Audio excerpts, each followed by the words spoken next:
ಕರ್ನಾಟಕದ ಧಾರ್ಮಿಕ ಇತಿಹಾಸದಲ್ಲಿ ಸುವರ್ಣಾಕ್ಷರಗಳಿಂದ ಬರೆದ ಕಾಲ 12ನೇ ಶತಮಾನ. ಶರಣರು ತಮ್ಮ ಅಂತರಂಗಕ್ಕೆ ಅಪ್ಪಳಿಸಿ ಬಂದಿರುವ ಅನುಭಾವದ ನುಡಿಗಡನಗಳನ್ನು ವಚನಗಳು ಅಂತ ಕರೆದರು. ಶರಣರ ವಚನಗಳು ಅನುಭಾವದ ನುಡಿಗಳು, ಕನ್ನಡದ ಕೈದೀವಿಗೆಗಳು, ಸತ್ಯದ ಸೋಪಾನಗಳು, ತಾನು ಯಾರು ಎನ್ನುವುದನ್ನ ತನಗೆ ತೋರಿಸುವ ನಿಜದರಿವಿನ ಕನ್ನಡಿ ವಚನ ಸಾಹಿತ್ಯ. ಆತ್ಮಾನುಭಾವಿಗಳಾದ ಶರಣರು ನಡೆ ನುಡಿಯಲ್ಲಿ ಒಂದಾದವರು.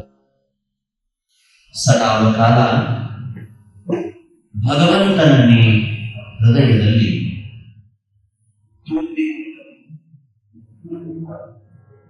ದೇವನನ್ನೇ ಹಾಸಿ ದೇವನನ್ನೇ ಹೊತ್ತು ಬಾಳಿದರು. ಅವರ ಅಂಗ ಅದು ಲಿಂಗ. ಅವರ ಅಂಗದ ಒಳಗೆ ಅರಿವಿನ ಬೆಳಕು. ತನ್ನನ್ನು ಶಿವಪಥದಲ್ಲಿ ಕರೆದುಕೊಂಡು ಹೋಗಲಿಕ್ಕೆ ಆಡಿದ ಮುಕ್ತಕಗಳು, ಸೂತ್ರಗಳು, ಸುಳ್ಳುಡಿಗಳು ಶರಣರ. ಆದ್ಯ ವಚನಕಾರನಾದ ಮುದನೂರಿನ ಜಾಡರ ಕುಲ ತಿಲಕ ವಿಶ್ವಮಾನ್ಯ ಶರಣ ಜೇಡರ ದಾಸಿಮಯ್ಯ ಮಹಾನ್. ಶರಣರು ಒಪ್ಪಿದ ದಾಂಪತ್ಯವನ್ನ ಬದುಕಿ ಬಾಳಿದ ನಮ್ಮ ಶರಣರಿಗೆ ಸನ್ಯಾಸ ಶ್ರೇಷ್ಠ, ಗೃಹಸ್ಥಾಶ್ರಮ ಕನಿಷ್ಠ ಅಂತ ಎಲ್ಲೋ ಪ್ರಸಿದ್ಧರಾದ ಅಲ್ಲವ, ಅಕ್ಕ, ಒಂದಿಷ್ಟು ಜನರನ್ನ ಹೊರತುಪಡಿಸಿ ಉಳಿದೆಲ್ಲ ಶರಣ ಸಂಕುಲ ಅತ್ಯಂತ ಭಗವಂತನಿಗೆ ಪ್ರಿಯವಾಗುವ, ದೇವನೂ ಮೆಚ್ಚುವ, ಮನಸ್ಸು ಮೆಚ್ಚುವ ಹಾಗೆ ದಾಂಪತ್ಯವನ್ನು ಬದುಕಿದರು. ಶರಣರ ಬಾಳು ಅದು ಸುಖದ ಜೀವನ. ಅಂತಹ ಶರಣ ಮಾರ್ಗದಲ್ಲಿ ವಚನ ಸಾಹಿತ್ಯವನ್ನು ಸೃಷ್ಟಿ ಮಾಡಿದವನು ಇವತ್ತಿನ ಯಾದಗಿರಿ ಜಿಲ್ಲೆಯ ಸೊರಪೂರಿನ ನೇಕಾರ. ಬಂಧುಗಳೇ, ಒಕ್ಕಲಿಗ ಮತ್ತು ನೇಕಾರ ನಮ್ಮ ಎರಡು ಕಣ್ಣುಗಳು. ಸರ್ವಜ್ಞ ಹೇಳ್ತಾನೆ, ನಾವು ಹೇಳೋದಲ್ಲ. ರಾಟಿ ಮತ್ತು ಮೇಟಿ ಇವೆರಡು ನಿಂತು ಬಿಟ್ಟು ಅಂತಂದ್ರೆ ಜಗದ ಆಟನ ನಡೆಯುತ್ತಿಲ್ಲ. ರೈತ ಬೆಳೆದ ಹತ್ತಿ, ನೇಕಾರನ ಕೈಯಲ್ಲಿ ಬಟ್ಟೆ. ನನಗೆ ಅವನು ಬೇಡ, ಇವನು ಬೇಡ, ಕುಂಬಾರನ ಅವಶ್ಯಕತೆ ಇಲ್ಲ, ನೇಕಾರನ ಅವಶ್ಯಕತೆ ಇಲ್ಲ, ಹಡಪದ ಅಪ್ಪಣ್ಣನ ಅವಶ್ಯಕತೆ ಇಲ್ಲ ಅನ್ನುವ ಹಾಗಿಲ್ಲ. ಮನುಷ್ಯ ಅಂದ ತಕ್ಷಣ ಕಣ್ಣಿಗೆ ಬರುವ ಕಣ್ಣಲ್ಲ, ಮೂಗಲ್ಲ, ಮುಖ ಅಲ್ಲ, ಕೈಕಾಲಲ್ಲ. ಮನುಷ್ಯ ಅಂದ ತಕ್ಷಣ ತಲೆಯಿಂದ ಕಾಲು ಹೆಬ್ಬೆರಳಿನವರೆಗೆ ಅವನ ನಿರಾಕೃತಿಯನ್ನು ಮನುಷ್ಯ. ಭಾರತ ಅಂದ ತಕ್ಷಣ ಕಾಶ್ಮೀರ ಅಲ್ಲ, ಕೇರಳ ಅಲ್ಲ, ಬರೀ ಕರ್ನಾಟಕವಲ್ಲ. ಕಾಶ್ಮೀರದಿಂದ ಕರ್ನಾಟಕ, ಕೇರಳದವರೆಗೆ ಆ ತುದಿಯಿಂದ ಈ ತುದಿಯವರೆಗೆ ಇರುವುದೆಲ್ಲವೂ ಭಾರತ. ಭಾರತ ದೆಹಲಿ ಒಳಗಿಲ್ಲ, ಬೆಂಗಳೂರಿನಲ್ಲಿಲ್ಲ, ಗ್ರಾಮೀಣ ಭಾಗದ ಹಳ್ಳಿಯ ಸೊಗಡಿನ ಮಧ್ಯದಲ್ಲಿ ಹಾಸುಹೊಕ್ಕಾಗಿದೆ ಭಾರತ. ಆ ಭಾರತದ ಆತ್ಮ ಅಧ್ಯಾತ್ಮ. ಭಾರತದ ತತ್ವ ಅದು ಮಾನವ ತತ್ವ. ತಾತ್ವಿಕವಾದ ಈ ತಳಹದಿಯ ಮೇಲೆ ಸಾತ್ವಿಕವಾದ ಸಮಾಜವನ್ನು ಕಟ್ಟಿದ ಬಸವಣ್ಣ ಬಸವ ಭಾರತವಾದಾಗ ಮಾತ್ರ ಭಾರತ ಬಲಿಷ್ಠ ರಾಷ್ಟ್ರವಾಗುತ್ತದೆ ಎನ್ನುವುದು ನಮಗೆ. ಏನಂದ್ರೆ ಬಸವ ಭಾರತ ಏನಂದ್ರೆ ಬಸವ ಭಾರತವೆಂದರೆ ಕಾಯಕ ದಾಸೋಹಗಳ ಸಿದ್ಧಾಂತ. ಬಸವ ಭಾರತವೆಂದರೆ ಸಮಾನತೆ. ಬಸವ ಭಾರತವೆಂದರೆ ಧರ್ಮಯುಗ. ಬಸವ ಭಾರತವೆಂದರೆ ಶಿವಾನಂದ. ಬಸವ ಭಾರತಕ್ಕೆ ಹಲವು ಮುಖಗಳು. ಇಂತಹ ಪಾವನ ನೆಲದಲ್ಲಿ ಜನ್ಮ ತಾಳಿ ಈ ನಾಡು ನುಡಿಗೆ ಸೇವೆ ಸಲ್ಲಿಸಿದ ಶರಣರು ಸದಾ ಸ್ಮರಣೀಯ. ರುಂಡ ಮುಂಡ ಕೈಯ ಕಾಲ ಎಲ್ಲಾ ಸೇರಿ ಮಾನವ ಒಂದೊಂದನ್ನು ಕತ್ತರಿಸಿದ್ರೆ ಉಳಿಯುವುದೇನು ಮಾನವ? ಮಾನವ ಅಂದ್ರೆ ಯಾರು? ಬರೀ ಕೈಯಲ್ಲ, ಬರೀ ಕಾಲಗಳಲ್ಲ. ರುಂಡ ಮುಂಡ ಕೈಯ ಕಾಲ ಎಲ್ಲಾ ಸೇರಿ ಮಾನವ. ಒಂದು ಹೂವು ಅನಿಸ್ಕೋಬೇಕಾಗಿದ್ರೆ ದಳಗಳು ಎಲ್ಲಾ ಸೇರಿ ಹೂವು ಆಗಿದೆಯಲ್ಲ. ದಳಗಳು ಬೇರೆಯಾದ್ರೆ ಈ ಹೂವಿಗೆ ರೂಪೇ ಇಲ್ಲ. ನಮ್ಮ ಕೈ ಒಳಗಿನ 5 ಬೆರಳುಗಳು ಸಮವಿಲ್ಲ. ಸಮವಿಲ್ಲದ ಬೆರಳುಗಳಿಂದಲೇ ಸಮಾಜದ ರಚನೆ. ಸಮವಿಲ್ಲದ ಬೆರಳುಗಳಿಂದಲೇ ಢಕನಾಚಾರ್ಯ ಶಿಲ್ಪಶಾಸ್ತ್ರ. ಸಮವಿಲ್ಲದ ಬೆರಳುಗಳಿಂದಲೇ ಪಂಡಿತ ಪುಟ್ಟರಾಜ ಕವಿ ಗವಾಯಿಗಳವರಿಂದ ಸಂಗೀತ ತಂದು. ಸಮವಿಲ್ಲದ ಬೆರಳುಗಳಿಂದಲೇ ಕುಂಚದ ಮೇಲೆ ಬಣ್ಣ ಬಿಟ್ಟು ತೀರಿದ ರವಿವರ್ಮನ ಕಲಾಬಳ. ಸಮವಿಲ್ಲದ ಬೆರಳುಗಳಿಂದಲೇ ತಿಂಡಿ ತಿನಿಸು ಪ್ರಸಾದ ಎಲ್ಲ ಇದರಿಂದ. 5 ಸಮ ಇಲ್ಲ, ನಿಮ್ಮ 5 ಸಮ ಇಲ್ಲ. ಆದ್ರೆ ಸಮ ಮಾಡಬೇಕು. ಸಮ ಮಾಡಿದಾಗ ಪ್ರಸಾದ ಮಾಡಬೇಕು. ಹೀಗೆ ಮಾಡಿದಾಗ ಸ್ನಾನದ ದ್ವಾರದಾಗ ಕಲಿಬೇಕು, ದ್ವಾರದ ಸ್ನಾನದಾಗ ಕಲಿಬೇಕು. ಅದೇ ಸಂಸ್ಕಾರ. ಬಾಗಿದ ತಲೆ ಮುಗಿದ ಕೈಯಾಗಿರಿಸು ಕೂಡಲ ಸಂಗಮ ದೇವ. ರಾಷ್ಟ್ರಕವಿ ಕುವೆಂಪು ಹೇಳ್ತಾರೆ, ಮಣಿದಿರಲಿ ಮುಡಿ, ಮುಗಿದಿರಲಿ ಕೈ, ಮಣಿಯಾಗಿರಲಿ ಬಾಗಿ. ಕೈಯ ಮುಗಿದಿರಬೇಕು, ಈ ಮುಡಿ ಬಾಗಿರ್ಬೇಕು. ಬಾಗಿದಾಮ ಬಾಳ್ತಾನ. ಬಾಳೆಹಣ್ಣ ಬಾಗ್ಯದ ಜವಾರಿ ಬಾಳೆಹಣ್ಣು ಹೈಬ್ರಿಡ್ ಅಲ್ಲ, ಹೆಂಗಿರ್ತಾವ. ಜವಾರಿ ಬಾಳೆಹಣ್ಣ ಬಾಗ್ಯದ, ಬಾಗಿದ್ದು ಬಾಳ್ತದ. ಬಾಗ್ಯದ ಬಿದರ ಪಲ್ಲಕ್ಕಿ ಆಗ್ಯದ. ಬಾಗ್ಯದ ಬಿದರ ಪಲ್ಲಕ್ಕಿ ಆಗ್ಯದ. ನಾನಾ ಅನ್ನುವವರ ಹೆಗಲ ಮೇಲೆ ಕುಂತು ಕುಣಿತಕ್ಕೆಲ್ಲ ಆ ದೇವರ ಪಲ್ಲಕ್ಕಿ ಬಾಗ್ಯದ ಬಿದರ. ಒಂದು ಬಿದರ ಹಿಂಗ ನಿಂತದ, ಅದನ್ನು ತಂದು ಹಿಂಗ ಚೆಲ್ಯಾರ. ಅದನ್ನು ಹೆಣ ಹೊರಕ್ಕೆ ಖರೀದಿ ಮಾಡ್ಯಾರ. ಅದನ್ನು ಹೊರತಾರ, ಇದನ್ನು ಹೊರತಾರ. ವ್ಯತ್ಯಾಸದ ಒಂದು ಸ್ನಾನ ಮಾಡಿ ಬರ್ತಾರ, ಒಂದು ಹೊತ್ತ ಸ್ನಾನ ಮಾಡ್ತಾರೆ. ಬಾವು ಧರಣಿಗೆ ಶರಣೆನ್ನು, ಭರತ ಭೂಮಿಗೆ ಬಾನು, ಕರುನಾಡಿ ಕಲ್ಪಿಸು ಸದ್ಭಕ್ತಿ ಸುಮನ. ಶರಣರಿಗೆ, ದಾಸರಿಗೆ, ಸಂತರಿಗೆ, ಸಿದ್ಧರಿಗೆ, ಬುದ್ಧರಿಗೆ ನತನಾಗು ಮರುಳಿ. ಬಾಗೋದನ್ನ ಕಲಿಬೇಕು. ಬಾಗೋದನ್ನ ಯಾರು ಕಲಿಯೋದಿಲ್ಲ, ಪ್ರಕೃತಿ ನಮ್ಮನ್ನು ಒಂದು ದಿನ ಬಾಧಿಸುತ್ತದೆ. ಹೆಂಗ ಬಾಧಿಸ್ತದ? ಏಳಾಕ ಬರಲಾರದಂಗ ಬಾಧಿಸ್ತದೆ. ಬಾಗಿದವನು ಬಾಳಿಯ, ಬಾಗಿದವನು ಬಾಳಿಯ. ಬಸವಣ್ಣನವರು ಎಲ್ಲವಲ್ಲವರು, ಮನೋವಿಜ್ಞಾನಿಗಳು, ಆರ್ಥಿಕ ತಜ್ಞರು, ರಾಜತಾಂತ್ರಿಕ ವ್ಯವಸ್ಥೆಯನ್ನ ಬಲ್ಲಿದರು, ಅನುಭಾವದ ತುತ್ತ ತುದಿಗೆ ನಿಂತವರು, ಭಕ್ತಿಯ ಸಾಮ್ರಾಜ್ಯದಲ್ಲಿ ಬಿಂದು ಒಂದಾದವನು. ಆದರೂ ಕೂಡ ಭಕ್ತಿ ಇಲ್ಲದ ಬಡವನಾಗಿಲ್ಲ. ನಾವು ಕಣ್ಣಾಗ ಚುಚ್ಚು ಅಂತಾವೆ ಉದ್ಭತ್ತಿ ಬಿದ್ದಿರ್ತೀವಿ ಕೈಯಾಗ. ಪ್ರತಿ ಗಡಿಗೆ 70 ರೂಪಾಯಿ ಅದನ್ನು ಹೇಳ್ತಾರೆ. ಅದನ್ನ ಹಚ್ಚಿದ ತಕ್ಷಣ ಜಗೈ ಮೇಲಿಂದೆಲ್ಲ ಇದಕ್ಕೆ 3 ಹೋಗಿರ್ತವೆ. ಅಂಗಡಿ ಉಳಿಸಿ ಬಂದರೆ ಆರಾಧನೆ ಮಾಡಿ ಇಷ್ಟಲಿಂಗ ಆರಾಧನೆ.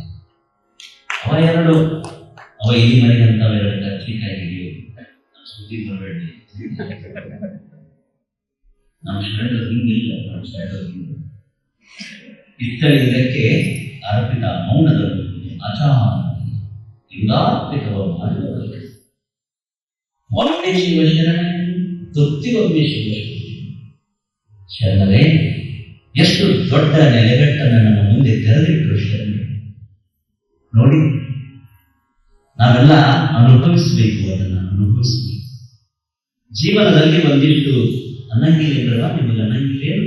ತಂಗಿ ತಗ್ಗಿ ಬಗ್ಗೆ ನಡಿಬೇಕಪ್ಪ ನನಗೆ ತಗ್ಗು ಮಾಡಿ ನಡಿಬೇಕಂತಾರೆ ತಗ್ಗಿ ಬಗ್ಗೆ ನಡಿಬೇಕಂತಾರೆ ಮಾಡಬೇಕು ಜೀವನದಲ್ಲಿ. ಬಸವಣ್ಣನವರು ಎಲ್ಲಾ ಗೊತ್ತಿದ್ರೂ ಕೂಡ ಬಾಗಿನ ತಲೆ ಮುಗಿದ ಕೈಯಾಗಿಸು ಎನಗೆ ನಾನೇ ನಗೆ ನೋಡೇ ಹೇಳಬೇಕಾಗಿತ್ತು ಅಂತಂದ್ರೆ ಅವ್ರು ಹೆಂಗಿರ್ಬಾರ್ದು. ಈ ಬೆರಳುಗಳು ಬಹಳ ಕಷ್ಟ. ಇವು ಬಾಗಿಲು ಅಂದ್ರೆ ಒಂದು ತುತ್ತನ್ನ ಒಳಗಡೆ ಹೋಗ್ತದೆ. ಇವು 5 ಬೆರಳುಗಳು ನಾನು ಶ್ರೇಷ್ಠ, ನಾನು ಕನಿಷ್ಠ, ನಾನು ಉನ್ನತ ಸ್ಥಾನದಲ್ಲಿದ್ದವ ಅಂತ 5 ಬೆರಳು ಜಗಳ ಮಾಡಿದವು. ಈ 5 ಜಗಳ ಶುರು ಮಾಡಿದವು. ಹೆಬ್ಬೆರಳು ಹೇಳ್ತಿತ್ತು, ಹೆಬ್ಬೆರಳ ಹೇಳ್ತಿತ್ತು ಏನಂತ ಹೇಳ್ತಿತ್ತು, ನಾನು ಬಹಳ ದಪ್ಪ,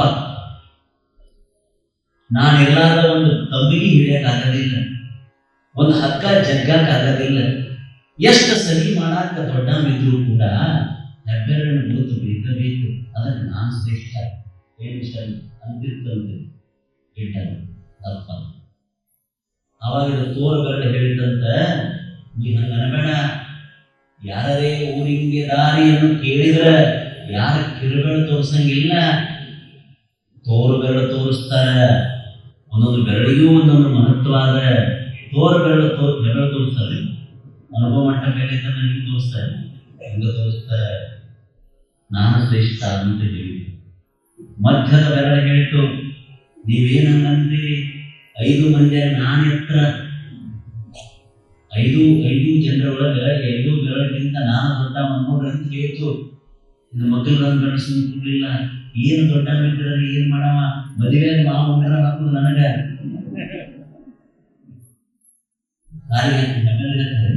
ಹೆಬ್ಬೆರ ಹಾಕುದು ವಾಯಿ ಆಮೇಲೆ ಗಿಡಗಳು ಸುಮ್ಮಬೇಕಲ್ಲ, ನೀ ಗಿಡ್ಡಿದ್ರೆ ಏನ, ದಪ್ಪಿದ್ರೆ ಏನ, 3 ತೋರಿಸಿದ್ರೆ ಏನ, ಎತ್ತಿದ್ರೆ ಏನ, ಬಂಗಾರ ಹಾಕೊಂಡ್ರೆ ಏನ, ಎದಕ್ಕೆ ಬಂದವರಿಗೆ ಶರಣಾರ್ಥಿ ನಮಸ್ಕಾರ ಮಾಡಿ ಎಲ್ಲರಿಗಿಂತ ಮುಂದೆ ನಾಕರಿಯೆಂದು ಈಜರಿಯ ಬ್ಯಾಡ ಬಿಡಿ ಗೆಳತಿ ಗರುಡದಿಂದ. ಯಾರ ಸಣ್ಣವರು ಯಾರ ದೊಡ್ಡವರು ಏನದ ಹೇಳಿ ನೋಡಂತ, ಏನದ ಹೇಳಿ. ತಲೆಯಾಗ ಕೂದಲದವ, ಯಾರದ ಕೂದಲ ಹಿಡಿದ್ರೆ ಜಗಳ ಆಗ್ತದೆ. ಅದ ಕೂದಲ ಕತ್ತರಿಸಿ ಹಡಪದ ಅಪ್ಪಣ್ಣನ ಅಂಗಡಿ ಒಳಗೆ ಬಿದ್ದಿತ್ತಂದ್ರೆ 400 ಮಂದಿ ತುಳಿತಾರಲ್ಲ ಸುಮ್ಮನೆ. ತಲೆಯಾಗ ಇರುಕನ ಜಗಳ, ತಲೆಯಾಗ ತಂದಿದ ಮೇಲೆ ಜಗಳ ಇಲ್ಲ. ಅದಕ್ಕೆ ಬಸವಣ್ಣವರು ಬಹಳ ಬುದ್ಧಿ ಬಂದ್ರು, ಜನಗಿಂತ ಕಿರಿಯರಿಲ್ಲ, ಶಿವಭಕ್ತರಿಗಿಂತ ಹಿರಿಯರಿಲ್ಲ. ಹಿಂಗಂದ್ರೆ ಜಗಳ ಬರಂಗಿಲ್ಲ. ನೀವು ಮನ್ಯಾಗ ಅತ್ತೆಗೆ ಹೇಳ್ಬಿಟ್ಟು ನಿಂದ ಕರೆ ಜಗಳನ ಬರಂಗಿಲ್ಲ. ಅತ್ತೆಗಂತ ನೋಡ್ರಿ, ನಿಂದ ಕರೆ ಅತ್ತೆ ಅನ್ಬೇಕು, ಸೊಸೆ ನಿಂದ ಕರೆ ಅಂತ ಜಗಳ ಇಲ್ಲ. ನೀವು ಯಾವಾಗ ನನ್ನ ಕರೆ ನನ್ನ ಸತ್ಯ ಅಂತ ಶುರು ಮಾಡ್ತೀರೋ ಜಗಳ ಪ್ರಾರಂಭ ಆಗ್ತದೆ. ಈ ವಿನಯ ಗುಣ ರಾಮಾಯಣ ದರ್ಶನದಲ್ಲಿ ಕುವೆಂಪು ಅವರು ಬರೀತಾರೆ, ವಿನಯರಿಗೆ ವಿನಯ ವಿನಿಮಯವನ್ನು, ವಿನಯರಿಗೆ ವಿನಯ ವಿನಿಮಯಂ ಮಾಡು. ಯಾರು ವಿನಯವಂತರಾದ ಈ ವಿನಯವನ್ನು ಕೊಟ್ಟು ತಗೊಳ್ಳದ. ಶರಣಾರ್ಥಿ ಹರಳಯ್ಯ ಹೇಳಿದ್ದು ಒಂದು ಶರಣಾರ್ಥಿಗೆ, ಅಪ್ಪವರು 2 ಹೇಳಿದ್ರಲ್ಲ, ಆ 2 ಹೇಳಿದ್ದು ಬರೇ ಇಡೀ ಕಲ್ಯಾಣ ಕ್ರಾಂತಿಗೆ ಮುನ್ನುಡಿ ಬರೀತಲ್ಲ. ಶರಣಾರ್ಥಿ ಶರಣ, ಈ ಭಾವ ನಮ್ಮೊಳಗೆ ಬರಬೇಕು. ಇದನ್ನ ಕಲಿಸಿಕೊಡೋದು ಶರಣ ಸಿದ್ಧಾಂತ. ಅಥನೀಯ ಮುರುಘೇಂದ್ರ ಶಿವಯೋಗಿಗಳವರಿಗೆ ಯಾರೋ ಒಬ್ರು ಸಿಂಹಾಸನವನ್ನು ಮಾಡಿ ತಂದುಕೊಟ್ರು. ಯಾವತ್ತೂ ಒಂದು ದಿನ ಸಿಂಹಾಸನದ ಮೇಲೆ ಏರಲಿಲ್ಲ ಶಿವಯೋಗಿಗಳು. ಯಾಕೆ ಏರಲಿಲ್ಲ ಅಂದ್ರೆ ಶಿ ಯಾವಾಗಲೂ ಬಾಗಿರ್ತದೆ. ಶಿವ ಅನ್ನೋದು ಶಿ ಅನ್ನೋದು ಬಾಗಿರ್ತದೆ. ಬಾಗಿದ್ರೆ ಶಿವ, ಮ್ಯಾಲ ಒಂದು ತಲೆಯಾಗ ಕೊಂಬು ಕೊಟ್ರ ಶವ. ಬಾಗಾದ ಕಲಿಯೋದು ಶರಣದಿಂದ ಕಲಿಬೇಕು. ನಾವು ಏನ್ ಮಾಡಿದ್ರು, ಶ್ರೀ ಬಾಗ್ಯದ ಶಿವಯೋಗಿ ಆದವರು ನಾವೆಲ್ಲ ಶವ ಆದೀವಿ. ಅವ್ರು ಒಂದು ದಿನ ಅದರ ಮೇಲೆ ಕೂಡ್ಲಿಲ್ಲ. ವಚನ ಗ್ರಂಥಗಳನ್ನ, ಬಸವ ಪುರಾಣಗಳನ್ನ ಆ ಸಿಂಹಾಸನದ ಮೇಲೆ ಇಟ್ಟು ಹೊರಗಡೆ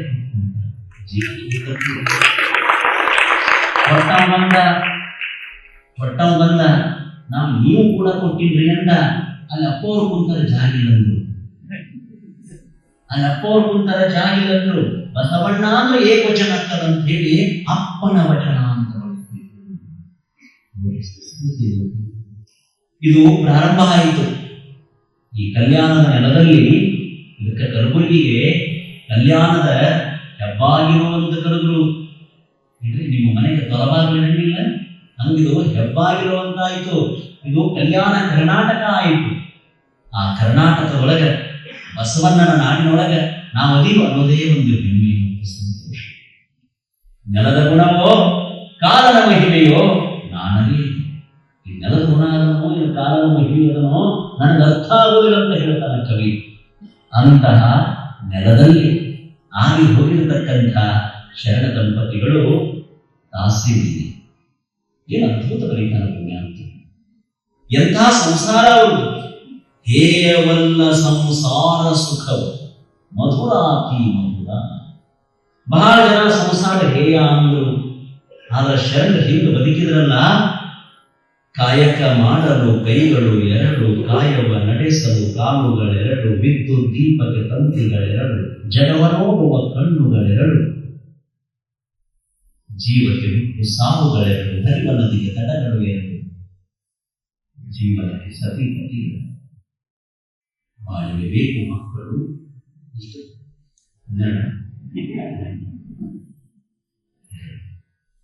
12ನೇ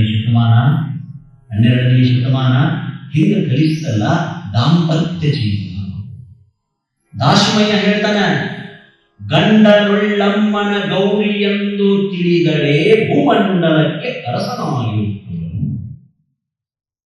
ಮದುವೆಯಾದ ತಾಯಿಯನ್ನ ಸಾಕ್ಷಾತ್ ಗೌರಿ ಅಂತ ಭಾವಿಸಿದ್ರೆ ಏನಂತ, ಭೂಮಂಡಲಕ್ಕೆ ಅರಸನಾಗಿ ಹುಟ್ಟುವನು.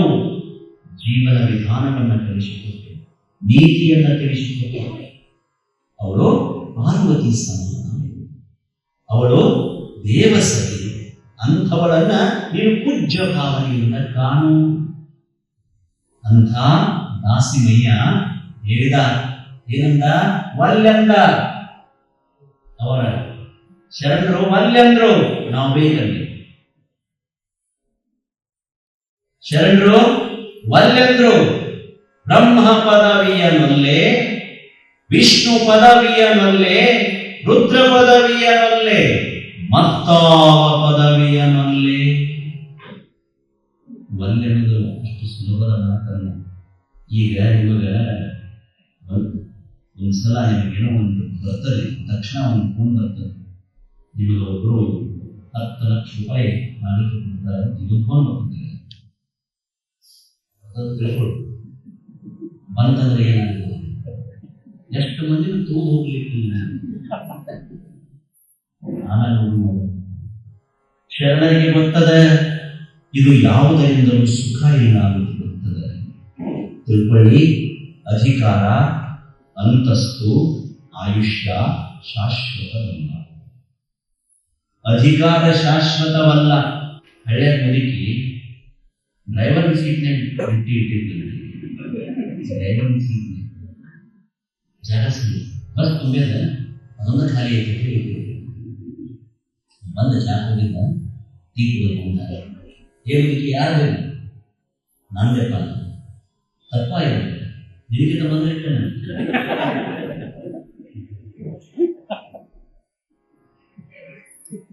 ಡ್ರೈವರ್ ಸೀಟ್ನಾಗ ಗಾಡಿ ಹೋಗೋದಿಲ್ಲ, ಡ್ರೈವರ್ ಕುಂತ ಗಾಡಿ ಹೋಗ್ತದ. ಒಂದು 4 ಕಾಲಿನ ಕುರ್ಚಿ ಸಲುವಾಗಿ ನಡೆದ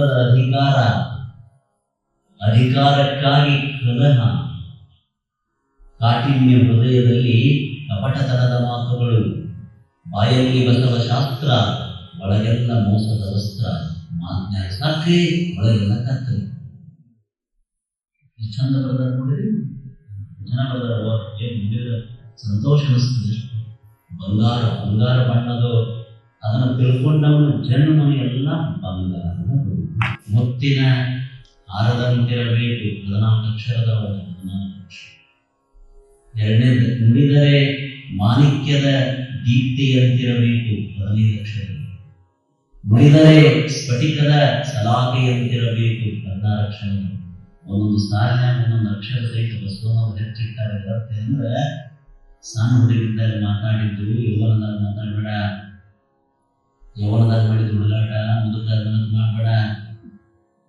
ಮೊದಲ ಹುಡುಗಾಟ ಆಮೇಲೆ ಹುಡುಗಾಟ ಇಷ್ಟು ಮಾಡುತ್ತೆ. ಮೊದಲ ಹುಡುಗಾಟ ಆಮೇಲೆ ಹುಡುಗಾಟ.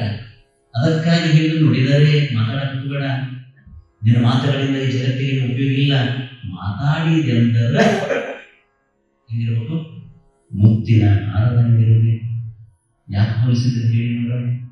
ಆಕಾಶದಿಂದ ಸುರಿಯುವ ಸ್ವಾತಿಯ ಮುಕ್ತಿಗಾಗಿ ಕಪ್ಪೆಯ ಚಿಪ್ಪು ಸಮುದ್ರದ ಆಳಕ್ಕೆ ಇದೆ. ಸ್ವಾತಿಗಾಗಿ ದಾರಿ ಕಾಯುತ್ತ ಆಳಕ್ಕೆ ಇರುವ ಆ ಸ್ವಾತಿ ಕಪ್ಪೆಯ ಚಿಪ್ಪು ಮೇಲ್ಗಡೆ ಬಂದು ಬರುವ ಸ್ವಾತಿ ಹನಿಯ ಮೊದಲ ಹನಿಯನ್ನು ಮಾತ್ರ ತನ್ನೊಳಗೆ ಇಟ್ಟುಕೊಂಡು ಮತ್ತೆ ಅದು ಪಾತಾಳಕ್ಕೆ ಇಳಿದು ತಾನು ಸತ್ತು ಅದನ್ನು ಮುತ್ತು ಮಾಡುತ್ತದಲ್ಲ. ಒಂದು ಮಾತಿಗಷ್ಟು ಬೆಲೆ, ಒಂದು ಮಾತಿಗಷ್ಟು ಮಾತಿ ನೀವು ನಡೆ ನೋಡಿ. ಮಾತಿ ನೀವು ಹಾಗೆ ಕೊಲೆ, ಮಾತಿ ನೀವು ಸರ್ವ ಸಂಪದ. ಮಾತಿ ಮಾಡಿ ಜಗಳ ಅಂತ ಜಗತ್ತಿನ ಪ್ರವಚನಕ್ಕೆ ಜಗಳ ಇತಿಹಾಸ ಪ್ರವಚನಕ್ಕೆ ಜಗಳ ಮಾತಿ ನೀವು ನಡೆ, ಮಾತಿ ನೀವು ಹಾಗೆ ಕೊಲೆ. ಎಲ್ಲ ನಮ್ಮ ಕೈ ಒಳಗದ, ಎಲ್ಲ ನಮ್ಮ ಕೈ ಒಳಗದ. ಅಂಥ ಮಾತುಗಳನ್ನು ಮಾತಾಡಿ ಶರಣರು ಪ್ರಭಾವದ ನುಡಿಗಳನ್ನು ವಾಚೋ ನಂದ್ರು ಮಾತ ಅಲ್ಲದ ವಚನ ಆಯಿತು. ಪ್ರತಿಜ್ಞಾಪೂರ್ವಕವಾಗಿ ನುಡಿದ ನುಡಿಯದು ಅದಕ್ಕೆ ಸುಳ್ಳು ನುಡಿ ಎಂದರು. ಅದನ್ನು ಬಯಸಿದರು. ನನಗೆ ಸುಳ್ಳು ನುಡಿಯ ಒಂದರಗಳಿಗೆ ಇರ್ತದೆ. ನನಗೆ ಬಹಳ ಬೇಡ, ಒಂದು ಕ್ಷಣ ನನಗೆ ಕೊಟ್ಟು ಬಿಡು. ಈಗ ಏನು ಅನುಭವ ನಡೆದಿಲ್ಲ. 25 ದಿನ ಇದನ್ನು ಕೇಳಿಸಿಬಿಡು. ತಾಸು ಚಾರ್ಜ್ ಮಾಡಿದ ಮೊಬೈಲ್ 23 ತಾಸು ಮಾತಾಡ್ತದೆ. 25 ದಿನ ಪ್ರವಚನ ಕೇಳಿದ್ದು ಸಾಯಿತನ ಶಾಂತಿ ಕೂಡ ತರಲಿಲ್ಲ. ಅಂತಹ ಪ್ರವಚನ ಬೆಳೆದದು, ಅಂತಹ ಮುತ್ತದು. ಮಾತು ಮುತ್ತು ಆಗಬಹುದು, ಮಾತು ಮೃತ್ಯು ಆಗಬಹುದು. ಮುತ್ತು ಮಾಡಕ್ಕೂ ಬರ್ತದೆ, ಮೃತ್ಯು ಮಾಡಕ್ಕೂ ಬರ್ತದೆ. ಎರಡು ನಮ್ಮ ಕೈ ಒಳಗದ. ಅದಕ್ಕೆ ಶರಣರು ಅಂತಾರ ವಲ್ಲೆ ಅಂದ್ರು. ನನಗೆ ಬ್ರಹ್ಮ ಪದವಿ ಬೇಡ ಅಂದ್ರು. ಅಧಿಕಾರ ಅಂತಸ್ತು ಆಯುಷ್ಯ ಶಾಶ್ವತವಲ್ಲ. ನಿನ್ನಿದ್ದದ್ದು ಇವತ್ತಿಲ್ಲ, ನಿನ್ನಿದ್ದದ್ದು ಇವತ್ತು. ನಿನ್ನೆ ಒಂದೊಂದು ಕಣ್ಣು ತಲೆಯಾಗ ಗೊತ್ತಾಗುತ್ತೆ. ನಿನ್ನ ತಲೆಯಾಗ ಒಂದೊಂದ ಕಂಡವ, ಇವತ್ತು 10 ಆಗ್ಯಾವ, ನಾಳೆ ತಲೆ ತುಂಬ ಆಗ್ತಾವ. ಏನ್ ಹಚ್ಚಿದ್ರೆ ಏನು ಅವು ಹಚ್ಚಾಗ ಹೇಳ್ತಾವ. ತಿಂಗಳದಾಗ ಮತ್ತೆ ನಾವು ನಿಮ್ಮನ್ನ ಮರೆ ಮಾಡಿಸ್ತೀವಿ. ಮೊದಲೇ ಹಚ್ಚಿದ್ರು ಮತ್ತನ ಹಂಗ ಮಾಡೋದು. ಒಂದು ಕಂಡದ 2 ಕಂಡದ ಇದ್ದಂಗಿರಂಗಿಲ್ಲ. ಹಾಲದ ಹಸಿ ಹಾಲಿನ ರುಚಿನ ಬೇರೆ ಇದೆ, ಕಾಶಿ ಬಿಟ್ಟ ಕಾಶಿನ ಹಾಲಿನ ರುಚಿ ಬೇರೆ ಇದೆ, ಆರ್ಸಿನ ಹಾಲಿನ ರುಚಿ ಬೇರೆ ಇದೆ, ಕೆನಿ ರುಚಿ ಬೇರೆ ಇದೆ, ಹೆಪ್ಪು ಕೊಟ್ಟರೆ ಮೊಸರಿನ ರುಚಿ ಬೇರೆ ಇದೆ, ಅದನ್ನು ಕಳೆದು ಬಿಟ್ಟರೆ ಮಜ್ಜಿಗೆ ರುಚಿ ಬೇರೆ ಇದೆ, ಅದನ್ನು ಮತ್ತೆ ಬೆಣ್ಣೆ ತೆಗೆದ್ರೆ ಬೆಣ್ಣೆ ರುಚಿ ಬೇರೆ ಇದೆ, ಕಾಶಿನ ತುಪ್ಪ ಅದ್ರದ್ದು ಬೇರೆ ಇದೆ. ಒಂದ ಹಾಲಿನೊಳಗೆ ಇಷ್ಟು ಬದಲಾವಣೆ ಆಗ್ತದೆ. 100 ವರ್ಷ ಬದುಕುವ ಮನುಷ್ಯನಿಗೆ ಎಷ್ಟು ಏನಿರಂಗಿಲ್ಲ. ಸುಮ್ಮನ ನೋಡ್ಬೇಕು ನಮ್ಮ ಪರಿಸ್ಥಿತಿ ಹಿಂಗದ. ದಿನಾಂಕ ಮನೆ ಜ್ವಾಳ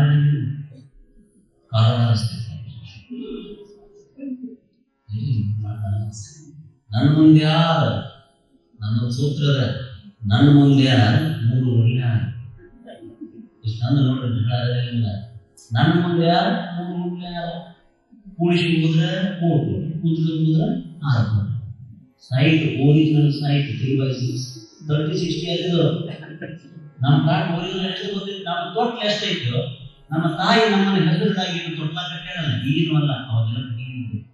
ಆ ಕಟ್ಟಿಗೆ ತೊಟ್ಲಿನ ಅಳತೆ ಎಷ್ಟಿತ್ತು ಅಷ್ಟ ನಮ್ಮ ಜಾಗದ. ಅದು ಓರಿಜಿನಲ್ ಶಾಶ್ವತವಾಗಿ ಉಳಿತಕ್ಕಂಥದ್ದಲ್ಲ. ಇನ್ನೊಬ್ಬ ಸತ್ತ ಅಂದ್ರೆ ಅದನ್ನು ಹಾಕಿ ಅದಕ್ಕೆ ಅಲ್ಲಿ ಹೇಮ ನಿನ್ನದಲ್ಲ, ಭೂಮಿ ನಿನ್ನದಲ್ಲ, ಕಾಮಿನಿ ನಿನ್ನವಳಲ್ಲ. ಕಿಕ್ಕಿದ ವಿಧಿ ನಿನ್ನೊಡವೆ ಅದನ್ನ ಇಟ್ಕೋ. ಅದಕ್ಕೆ ಬಹಳ ಬೆಲೆ ಅದ. ಹೇಮಕ್ಕೆ ಕನಕ ಕಾಂಚನ ಕಾಮಿನಿ, ಕನಕ ಕಾಂಚನ ಕಾಮಿನಿಯರಿಂದ ದೂರ ನಿಂತು ಶರಣರು ಸಂಸಾರ ಮಾಡಿದರು. ಪರವಧುವನು ಮಹಾದೇವಿ ಎಂಬೆ ಅಂತ ಹೇಳಿ ಮಲೆ ಉಂಬ ಭಾವ ತಪ್ಪಿ ಅಪ್ಪಿದರೆ ತಲೆ ಕೊಂಬ. ತಾಯಿ ಎನ್ನುವ ಭಾವ ಮರತು ಎಂದರೆ ನಿಮ್ಮ ತಲೆದೇ ಇಲ್ಲ ಅಂತ ಹೇಳಿದ್ರು. ಶರಣರ ಸೂತ್ರಗಳು ನೋಡಿ ಎಷ್ಟು ಚಂದದವು. ಕನ್ನಡವನ್ನು ಕುಣಿಸ್ತವ ಶಾಸ್ತ್ರೀಯ ಭಾಷೆ ತಂದುಕೊಟ್ಟ ಆ ಸ್ಥಾನ ಎಂಥದ್ದು, ವಿಶ್ವ ಸಾಹಿತ್ಯ ಮಟ್ಟಕ್ಕೆ ಹೋಗಿದ್ದದ್ದು ವಚನ ಸಾಹಿತ್ಯ. ಅದನ್ನು ನಾವು ಕನ್ನಡಿಗರನ್ನ ಸಂಗ್ರಹಿಸಿಕೊಂಡಿದ್ದೇವೆ. ಬಲ್ಲೆ ಕರಿಯಲಿರ್ತದೆ, ಬಲ್ಲೆ ಬೇಡ ಹಳೆ ಎಲ್ಲ ಕೇಳಿದ ಮಾವನ ಎಲ್ಲ ಕೊಡಂದ, ಎಲ್ಲ ಕೊಟ್ಟನು, ಆಣಿ ಕೊಡನು, ಹಳೆ ಮಗಳು ಕೊಟ್ಟಾನ, ಅವಳ ಆನೆ ಅಲ್ಲ, ಅವಳನ್ನು ಸಾಕೋದ್ರಲ್ಲಿ ಸಂಸ್ಕೃತ ಗೊತ್ತಿರೋದು ಅಷ್ಟರ ಆನೆ ಕೊಟ್ಟಂತ. ನಾವು ಆನೆ ಕೊಟ್ಟ 75 ಎಕರೆ ಜಮೀನು ಕಬ್ಬಾಗ್ಯಾನ, 3 ಖಾಲಿ ಆಗುತ್ತೆ, 5 ಎಕರೆ ಇದು ಗೊತ್ತಿತ್ತು. ದಾಸಿಮಯ್ಯ ಹೇಳ್ತಾನ, ಕರಿಯಲಿರ್ತಡೆ ಮಲ್ಲೆ, ಸೀರೆಯಲ್ಲಿರ್ತಡೆ ಮಲ್ಲೆ. ಬೆಂಗಳೂರು ಹೊರಟಿರಿ, ಟ್ರೈನ್ಯಾಗ ಹತ್ತೀರಿ, ಮೈ ತುಂಬ ಬಂಗಾರ ಹಾಕೊಂಡು ನಿಂತಿರ್ತದೋ ನಾಲ್ಕು AC ಕೋಚ್ನಾಗೆ ಹೇಳ್ರಿ ಕೇಳಿ. ಸಲ ಬೆಂಗಳೂರು ಹೊರಟಿದ್ದೆ ನಾನು. ನಮ್ಮ ಎದುರಾಗ ಸೀಟ್ನಲ್ಲಿ ಒಬ್ಬ ತಾಯಿ ಏನೋ ಒಂದು ಹನುಮಾನ ಅಂತ ಏನೋ ಒಂದು ಜಪ ಮಾಡಿಕೊಡ್ತಿದ್ದೆ, ರುದ್ರಾಕ್ಷಿಗೆ. ಈಗ ಬಂದರು ಅವರು. ನೀವು ಹೋಗುವಾಗ ನೀವೆಲ್ಲ ನಿಮ್ಮ ಆಭರಣಗಳನ್ನು ಸರಿಯಾಗಿ ಇಟ್ಕೊಡ್ರಿ ಅವ್ರು ಹೇಳಿ ಹೋದ್ರು. ಅವರು ಟ್ರೈನ್ ಅವರ ತಿಳ್ಕೊಂಡು ಇವಳು ಜಪ ಮಾಡಿದ್ರೆ ಪರ್ಸ ಹೋಗಿತ್ತು, ಯಾಕೆ ತೆಗೆದಿಟ್ಟಿದ್ದಾರೆ, ತೆಗೆದು ಇಟ್ಕೊಂಡ್ರೆ ತೆಗೆದಿಟ್ರು, ಅಲ್ಲೇ ಉಳಿದ್ರು. ಜಪ ಇಲ್ಲೇ ಆಗಿತ್ತು, ಜಪ ಜಪ ಡಪ್ಪ ಇತ್ತು. ವಿಭೂತಿ ಧರಿಸ್ಕೊಂಡು ಸಾರು ರುದ್ರಾಕ್ಷಿ ಸರ ಹಾಕೊಂಡು ಚಲೋ ಒಂದು ಮೈ ಒಪ್ಪುವಂತ ಒಂದು ಚಲೋ ಬಟ್ಟೆ ಹಾಕೊಂಡು ಟ್ರೈನ್ ಏರ್ರಿ, ಬಸ್ ಏರಿ, ಜಾಗ ಇರಲಿಲ್ಲ ಜಾಗ ಮೈ ತುಂಬ ಏನ್ರಿ ಬಿಡುವಂತ ಎಲ್ಲ ಕಡೆ. ಅದಕ್ಕೆ ದಾಸಿಮಯ್ಯ ಹೇಳ್ತಾನ, ಬೇಡ ಸಿರಿಯಲ್ಲಿ ತಡೆವಲ್ಲೆ, ಹಿರಿದಪ್ಪ ರಾಜ್ಯವನ್ನು ತಡೆಯುವಲ್ಲೆ. ಈ ದೇಶಕ್ಕೆ ನೀನ ಉತ್ತರಾಧಿಕಾರಿ ಅಂದ್ರೂ ಅಲ್ಲೆಂದ್ರು ಅವರು. ನಾವೆಲ್ಲ ಬೇಡ.